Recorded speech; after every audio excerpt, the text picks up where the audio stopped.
how on earth could Jesus model repentance for us? If he never had to turn away from and put to death his sin, how could he then model for us? Somebody figured out that I'm going somewhere.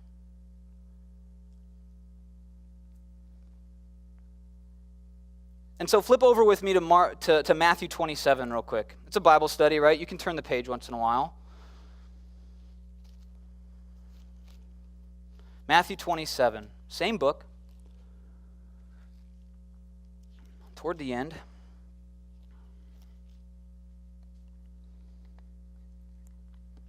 Verse 45. Real quick, verse 45. Now from the 6th hour until the 9th hour, there was darkness over the land. You see a theme? What did we just read in Matthew? There was darkness. There's darkness. It's heavy. Sin follows us. It trails us. It holds itself over our head. There was darkness before, as I'm going to show you, Jesus modeling for us perfectly repentance. There was darkness over the land, and about the 9th hour, Jesus cried out with a loud voice, said, Eli, Eli, lama sabachthani. That is, my God, why have you forsaken me? 2 Corinthians says that he made him who knew no sin to be sin.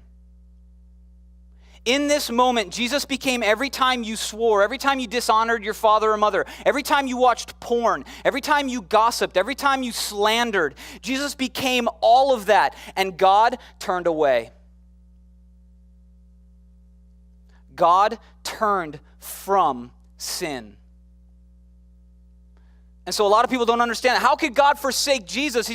Jesus in that moment became sin.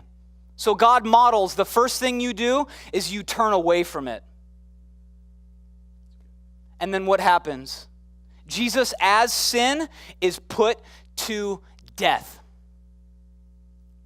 As your sin, Jesus is put to death. God turns from sin, and then by God's sovereign grace, he puts it to death. This is repentance perfected. God unleashed his wrath to show you that you must turn from and put to death your sin. And Jesus is still the hero of the story. That's the model. That's what repentance is. Turning away from and putting to death your sin. It's beautiful. It's amazing. The cross didn't happen to you. I hope you're beginning to see that it's a blessing that has just been unleashed by God. That's all he wants to do, is lavish his children. And he gives you a way by which you can combat the world while you're here, to reflect him. And that's through repentance.